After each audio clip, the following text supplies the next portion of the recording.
इस्लामाबाद में मदनी मस्जिद तजावुज़ात जो नालो ॼाणे ड्राथऊं जॾहिं उतां जे हाणे हिकिड़े दोस्त चयो बाबा मौली साहब तव्हां तकड़ था कयो उते मौली साहब 4 करोड़ वरिता आहिनि ऐं मस्जिद तॾहिं थी आहे उन मौली साहब सां चयूं त मस्जिद सां गॾु जेको मदरसो आहे इहो ड्राहे तव्हांखे ॿी कॉलोनी में ॾियूं था वॾो करे हुन चयो ठीकु आहे मदरसो भला वॾो थी पवंदो छा करे रहिया आहे उनखे इहा ॻाल्हि करे 3 कलाकनि में मस्जिद अथऊं 3 कलाकनि में पोइ जॾहिं अवामी रद्द एक्शन आयो मुफ्ती ओवैस अज़ीज़ साहब पीर अज़ीज़ुर रहमान हज़ारी उतां जो वॾी शख़्सियत आहे जमीयत उलमा इस्लाम जो इस्लामाबाद जो अमीर बि आहे उन जॾहिं एहतजाज कयो चयो साईं पोइ मौलाना वटि पहुतासीं 48 कलाकनि जी मोहलत ॾियो ऐं तव्हांजी मस्जिद असां ठाहे था वठूं 48 कलाकनि में ठही वेंदी पोइ 13 तारीख़ ते जशन आज़ादी जे लाइ जो क़ौमी असेंबली में तकरीब थी त मौलाना उते ॻाल्हायो मौलाना जी उहा तकरीर क़ौमी असेंबली जी PTV ऑफिशियल पेज तां क़ौमी असेंबली ऑफिशियल पेज तां हटाए छॾियूं पर फेसबुक ते यूट्यूब ते हले थी मौलाना चवनि तव्हां 10 तारीख़ मस्जिद ठाही वरी तव्हां 48 कलाकनि जो मोहलत वरिती बाद में अॼु 1 बजे उहे पूरा थिया तव्हां हिकु सिर बि न रखी आहे हाणे चओ था वज़ीर दाख़िला अचे 14 अगस्त गुज़रे तव्हांखे कहिड़ी मुसीबत पई जो तव्हां मस्जिद ठाहियो इहा शइ पोइ बि करे सघो पिया चए टू द पॉइंट ॻाल्हायो क़ौमी असेंबली जे इजलास में मौलाना चयो त ही मुल्क इस्लामी जमहूरिया पाकिस्तान आहे मस्जिद शाइरुल्लाह आहे अलाह जा निशानात आहिनि जॾहिं शाइरुल्लाह मस्जिद महफ़ूज़ न आहे त पोइ छाजी क़ौमी आज़ादी छाजो 14 अगस्त कहिड़े मुल्क जी आज़ादी जेकॾहिं हिंदुस्तान बाबरी मस्जिद ठाहे त असां सभई दाहूं कयूं पाकिस्तान में इहा मस्जिद तजावुज़ात ते आहे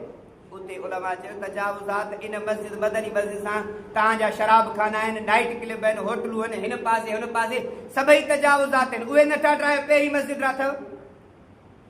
मदीना मस्जिद तारिक रोड कराची में ठाथो जो तजावुज़ात ते आहे ठाहिनि पिया बहरहाल मदरसो ठाथो मस्जिद खे उलमा हिम्मत के इलामा राशिद बाबू मुंहिंजा शींहं बीह रहिया डट थी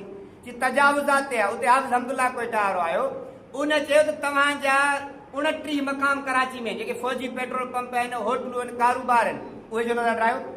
तव्हांजी इस्लामाबाद हाई कोर्ट तजावुज़ात ते ठहियल आहे 3000 वकीलनि जा चेंबर तजावुज़ात ते ठहियल आहिनि उहे नथा ठाहियो इस्लामाबाद में उहे कराची में तजावुज़ात ते फौजी जा पेट्रोल पंप नथा ठाहियो तव्हां मस्जिद अची ठाहींदा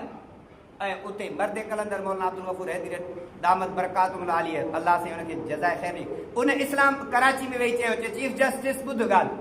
ही मस्जिद आहे रहंदी ऐं मां फ़ैसिलो थो ॿुधायां अवामी अदालत में इहा मस्जिद न रहंदी तुंहिंजे फ़ैसिले खे असां जुते जे नोक ते रखूं था जेकॾहिं तो तोहीन अदालत जो नोटिस ॾिनो त तो जहिड़े लोफर चीफ जस्टिस जे आॾाऊं पेश न थींदो इहे मर्द कलंदर जंहिंजी अलाह सां तालुक आहे परवाही न हाणे बि ताज़ो मौलाना अब्दुल गफूर हैदरी ॻाल्हायो कि तव्हां पाकिस्तान जे गादीअ हंध में वेही शरारतूं पिया कयो मस्जिदूं पिया ठाहियो मौलाना बि असेंबली में चयो पोइ जी मिंथू कंदोसीं माण्हुनि खे कंट्रोल में आणियो जॾहिं अवाम मस्जिद महफ़ूज़ न आहे त पोइ असां महफ़ूज़ न आहियूं अलाह जो घर महफ़ूज़ न आहे पंहिंजे घर जी परवाह कान्हे अलाह जे घर लाइ जान ॾींदासीं अॼु उते 2:30 बजे इंशाअल्लाह जुमो पढ़ंदा तमामु मकातब फ़िक्र सियासी समाजी अॻुवान जेके बि इस्लाम सां मोहबत कंदड़ सभई उते गॾु थींदा बरेलवी शिया सुन्नी सभई गॾिबा ऐं उते मस्जिद जो कमु शुरू थींदो जेकॾहिं ताक़त आहे हिननि खे त रोके ॾींदा ऐं इंशाअल्लाह न रोके सघंदा जाल हक़ वज़हकल बातिल बातिल इन्नल बातिल कान ज़हूका अलाह क़ुर में फरमाए जॾहिं हक़ ईंदो आहे बातिल भॼी ईंदो ऐं बातिल बीहण वारो न आहे तंहिंजे करे मस्जिद जेकॾहिं महफ़ूज़ न आहे असांखे ऐं इंशाअल्लाह इहे हुकुमरान ॿियनि जी अलाह जे घर सां हथ रांदि कई इन शहबाज़ शरीफ़ नून लीग जी तबाही इन अलाह जे घर सां शुरू थींदी इंशाअल्लाह जिन बि अलाह जे घर सां हथ रांदि कई आहे जिन बि शाइरुल्लाह सां कई आहे उते मस्जिद त ठाथऊं पर उते क़ुर शरीफ़ पिया बेदर्दी सां उन्हनि जी परवाह न थी 3 कलाकनि में मस्जिद रथी उते बूटा बि खणी हणी छॾियूं हाइबर्ड तव्हां ईअं करे वेंदा मौलवी वरिता पैसा मौलवी मदरसे लाइ तव्हां सां मुज़ाकरात कया तव्हां ॿिए भली ठाहे ॾियो मौलवी ईअं त कोन चयो तव्हां मस्जिद ठाहियो तंहिंजे करे असां इंशाअल्लाह उन मस्जिद जो आवाज़ आहियूं बणजंदासीं 14 अगस्त जी का बि हैसियत कान्हे जॾहिं अलाह जो घर महफ़ूज़ न छाजी 14 अगस्त शर्म अचणु घुरिजे हिन इस्लामाबाद जे हुकुमराननि खे अल्लाह तबारक व तआला हिन खे हिदायत ॾिए हिदायत हिन जे मुक़दर में न आहे त रब साईं हिन खे तबाह बर्बाद करे वाख़िर दावाना